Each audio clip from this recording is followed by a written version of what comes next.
மனுநீதி sir மூலிமா வந்து நம்ம வெள்ளூர் கொண்டு வந்து அவர் வந்து நிறைய ஐடியாஸ்லாம் கொடுத்தாரு. டிராஃபிக் இதெல்லாம் வந்து நம்ம சேஞ்ச் பண்ணால் நமக்கு வந்து ஃப்ரீ டிராஃபிக் ஃப்ளோ போகும் அப்படின்னு சொல்லி சார் வந்து ஐடியாஸ் நிறைய கொடுத்தாரு. இப்போவுமே அந்த கிரீன் சர்க்கிளில் பார்த்தீங்கன்னா சிக்னல் கிடையாது, எதுவும் கிடையாது, போலீஸ் இல்லை, யாருமே இல்லை. அந்த வெள்ளூர்லேயே வந்து ப்ரெஷர் பாயிண்ட்டாக அதுதான். இன்றைக்கி பார்த்தோம்னா அது வந்து அவ்வளோ ஃப்ரீ ஆகிடுச்சு. ஸோ இந்த மாதிரி நிறைய வந்து மக்களுக்கு வந்து நல்ல விஷயங்கள் வந்து செஞ்சு கொடுத்துருக்காங்க.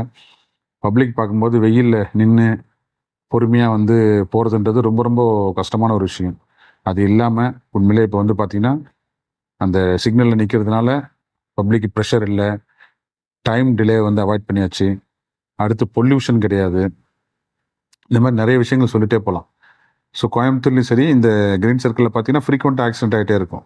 இப்போ இந்த டிசைன் மாற்றினதுலேருந்து 0 ஆக்சிடென்ட்டு. எங்களுடைய எய்மே பார்த்தீங்கன்னா 0 ஆக்சிடென்ட்டை நோக்கி தான் நாங்கள் பிளான் பண்ணது. அது சக்ஸஸ்ஃபுல்லாகவும் நாங்கள் பண்ணோம் நாங்கள். ஸோ அவருடைய இந்த பணி வந்து மேலும் மேலும் தொடரணும். ரோட் சேஃப்டின்றது ஒரு சாதாரண ஒரு விஷயம் இல்லை, ஒரு உயிரை வந்து பாதுகாக்கிறது சம்மந்தப்பட்ட ஒரு விஷயம்.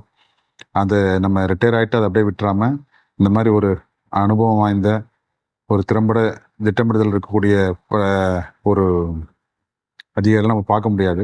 ஸோ தொடர்ந்து அவங்களுடைய பணி வந்து இந்த தமிழ்நாட்டுக்கும் மற்ற பகுதிகளுக்கும் வந்து பயன்பாடு உடையதாக இருக்கணும். இது வந்து நம்ம எஸ்பி சாரும் ரோட் சேஃப்டி ஆஃபீஸர் மனுநீதி சாருடைய முயற்சினால இந்த அளவுக்கு நம்ம மாற்றத்தை கொண்டு வந்திருக்காங்க. இன்னும் நம்ம வெள்ளூரில் நிறைய இடத்துல பிளான் வந்து ரெடியாக இருக்குது. ஒரு 7 இடத்துல வந்து ரெடி பண்ணி வச்சுருக்காங்க.